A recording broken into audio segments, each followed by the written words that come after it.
apa sih kalau dari saya ini apa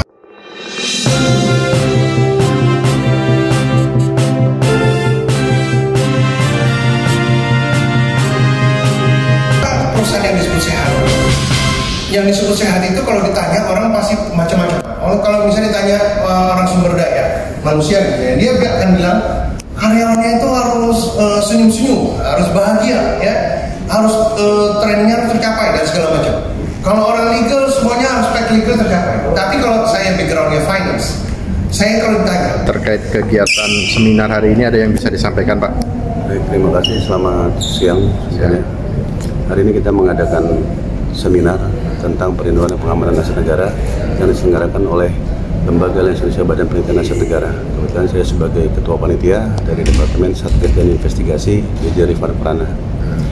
Hari ini kita membahas masalah tentang aset-aset negara yang kebetulan dihadirkan narasumbernya dari satu KPK, kedua dari DPR RI, ketiga dari Training Profesional Finansial.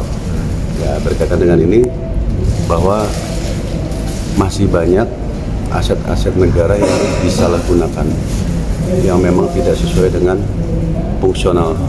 Nah, disinilah Lembaga Indonesia mengedukasi seluruh anggota-anggota Lembaga Indonesia supaya lebih paham ketika mereka menjalankan tugas di daerah-daerah.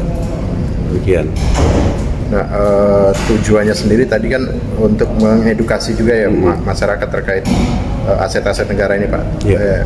Mungkin bisa dijelaskan lebih ya, baik. Karena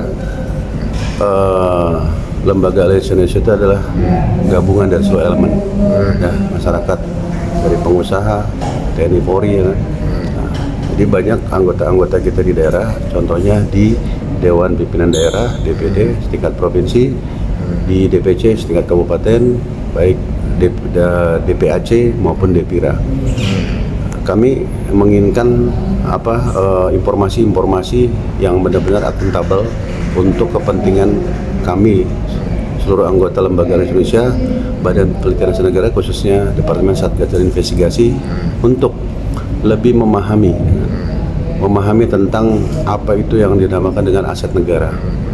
Karena secara umum ya kan kita tahu bahwa aset negara itu ada dua kualifikasi ya kan, aset yang bergerak maupun yang tidak bergerak. Nah, aset yang tidak bergerak ini yang nanti kita akan coba ya kan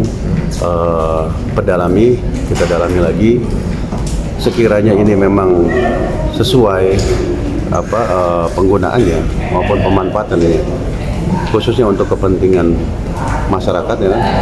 Ya, maka kita nanti akan mensosialisasikan itu, gitu kan? Dan anggota-anggota daerah itu juga lebih memahami tentang namanya bagian mana ya kan tugas kita ya kan dalam menjalankan investigasi di lapangan yang sesuai dengan hukum ya kan dan perundang-undangannya, sehingga tidak juga melanggar aturan dan perundang-undangan hukum yang berlaku di negara kesatuan Republik Indonesia ini. Pak, tadi disampaikan juga dalam seminar itu banyak aset negara kita yang perlu dilindungi Pak ya, karena banyak yang istilahnya disalahgunakan, ada yang dijual tanpa pengetahuan negara dan merugikan negara lah. Betul. Mungkin bisa Pak jelaskan. Sebagai contoh gini, ada salah satu perusahaan kan yang pernah kita kritisi. Jadi perusahaan itu memiliki RGO ya kan, yang sudah ditetapkan masa berlakunya ya kan.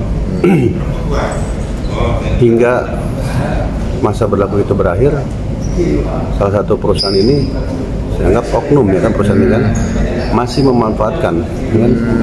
memanfaatkan dan juga menggunakan fasilitas tersebut ya kan, yang seharusnya padahal itu diatur dalam perundang-undangan bahwa aset ini harus dikembalikan ke negara, bila perlu untuk digunakan sebesar-besarnya untuk kemakmuran rakyat. Nah, ini yang kita kritisi ya, yang kita coba kritisi di daerah ini supaya perusahaan ini setidaknya ya kan memahami, kan, mengerti, bahkan juga menyikapi kan apa yang kita kritisi ini. Dan terlebih-lebih ada lagi yaitu tentang penggunaan aset negara ya kan, ataupun barang-barang milik negara yang seharusnya sudah dikembalikan ini masih tetap dimanfaatkan oleh mereka, masih tetap dikomersilkan, bahkan ada yang dijual. Nah itulah. Dan bisa juga disebut bisa masuknya korupsi juga Pak ya kalau itu bisa dikategorikan ya kan. Nah seperti itu.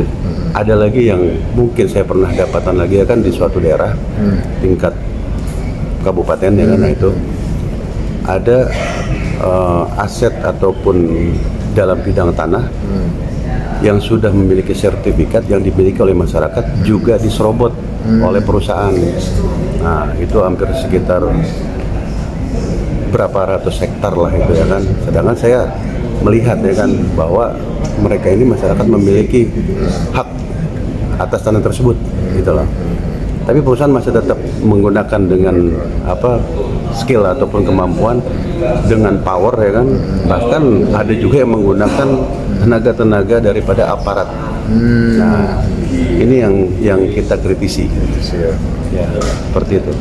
Salah satu tujuan dari seminar ini untuk mengawal itu Pak ya supaya tidak terjadi. Setidaknya kita akan paham ya kan, sehingga gini, ketika dalam kita bekerja atau investigasi akan di lapangan tidak menyalahi aturan dan perundang-undangan. Satu, kedua, kita juga tahu ya kan bahwa nanti kan yang saya bilang tadi oknum ya kan yang menyalahgunakan wewenang dan jabatan tersebut ya kan juga memahami ya kan, memahami hak mereka ya kan.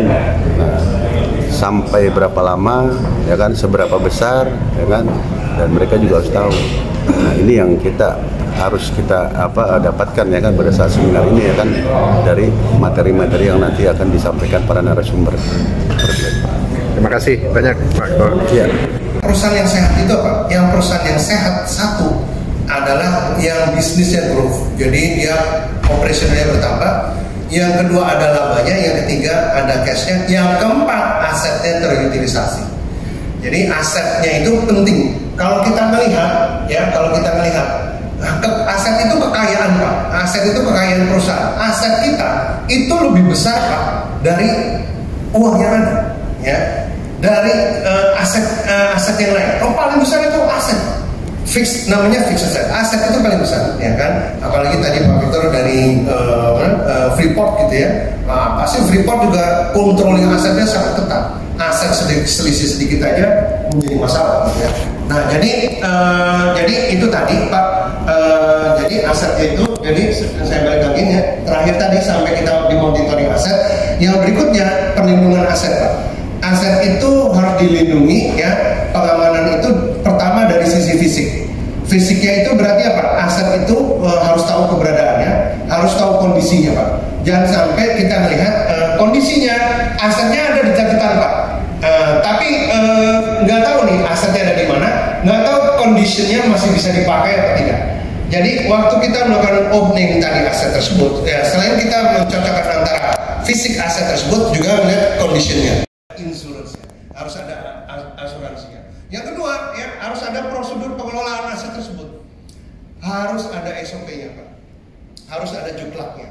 Nah salah satu kelemahannya itu adalah orang dengan mudah bilang ini oke lah kalau saya jalanin asetnya saya pakai, contoh lah kita pakai mobil gitu ya, saya udah bertahun-tahun pakai mobil, tahun-tahun gitu. Ternyata Pak sekarang sebelum kita nyalain mobil kita harus cek dulu akinya dan segala macam. Setelah selesai juga harus kita cek. Nah itu yang disebut namanya prosedur. Kemudian aspek legalnya ini. Nah terutama yang bagian legal tadi, mengenai tadi Bapak bilang izin segala macam, ya legal, aspek dokumennya, legalnya itu dokumennya. Jangan sampai kita punya aset tapi tidak ada aspek legalnya, ternyata sudah kadaluarsa atau tidak ditemukan dan segala macam. Nah kebanyakan lalai Pak. Kebanyakan pengalaman saya itu dia banyak perusahaan itu lalai atau instansi itu lalai ke aspek legalnya tidak ada.